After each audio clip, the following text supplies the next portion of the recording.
Hey guys, it is the weekend here on Pagan Perspective. I am your weekend host Brendan, and this week we are talking about acceptance within a pagan household.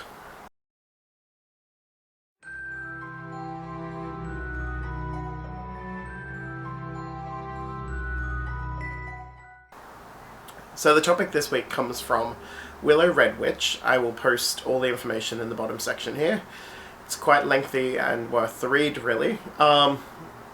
Essentially what's been happening with Willow is that they grew up in a household with their mother, who is a practicing wiccan, and from when Willow was about 9 years old, her mother's friend became one of their roommates and was living with them, and she also has a younger sister, and Willow's been practicing witchcraft and all this sort of work. I believe she said eclectic Wiccan with Celtic influences, and pretty much was getting poor respect and interaction, really, with her mother's friend, housemate, that was living there, and being able to go to university and be able to set up her own altar and everything there has been fantastic. But whenever she's coming home, she's feeling oppressed, and this housemate isn't very supportive.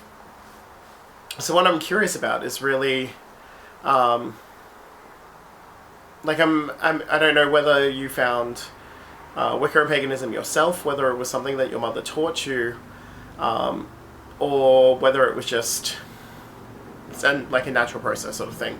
And if it was something that your mother's taught you, wouldn't this housemate be present for a lot of that process? And I was curious, when you're talking about the fact that this housemate would say that you were doing things wrong, so whether it be setting up your altar incorrectly, or I don't know if she ever observed ritual practice and was judging that, but it sounds like she's not very supportive at all, really. And even listening to part of the story where you're saying that your younger sister was talking at dinner and saying that one of her friends is pagan, and this housemate was like, well, that's not possible, you can't, a pagan wouldn't tell other people. It seems like this person's really had a rough upbringing themselves, so they may not have had that opportunity to be as public as a lot of people are nowadays, and that's really reflected into their practice now. Or they may just come from a tradition that you're not very open and you're very secretive about practice, and you won't tell whether it be non-initiates or non-dedicants about your process and your connection and your work. But it also sounds like she's just kind of giving negative feedback, but there's no constructive or positive feedback to allow growth or change or support in any way. And really sounds like she's got her own issues going on, and that I think she may be dumping a lot of that onto you as a scapegoat, and it's easier, instead of becoming like a teacher or a supportive person, to just be shooting you down constantly. And I think that's, as has been mentioned perhaps a few times this week, that it sounds like it's somewhat of an abusive and oppressive relationship. And I'm really just curious, has your mother just not observed any of this, or is there something I think someone, it might have been Megan, mentioned that perhaps your mother and this housemate are in a relationship, and then that can potentially lead to blinders sort of thing, where they can just see the good in someone and not any of the negative actions that they're doing to anyone around them. I think it's really about just kind of, as much as confrontation can be a hard process, I think it's starting dialogue and conversations, and really next time she calls you out on anything, it's like, well, how am I doing it wrong? Or how would you do it differently? Or really just challenging and questioning her feedback. And perhaps all she wants is just to get your attention, and for you to come ask her to teach you things. And if that's the case, she's doing it completely wrong, and it's not a healthy relationship to or healthy transgression to go through. And it just sounds really like she just may be a toxic person within the community and within the relationship and the household, really. So I'm also curious about whether there is a greater community that you all belong to, and whether or not she's a part of that, and what her view of that is, it being public and all that sort of stuff. It's really hard kind of viewing this, or not viewing it, but giving an opinion on this topic, being that I only really know Willow's part of this story, and I don't know how her mother feels about all of this, or how this housemate feels, or how her younger sister feels, and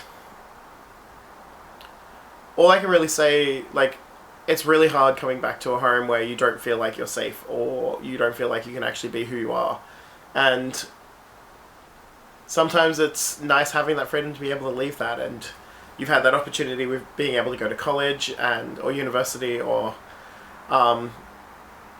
to kind of develop and express yourself in that sense. And it's really bizarre it happening within a pagan community, and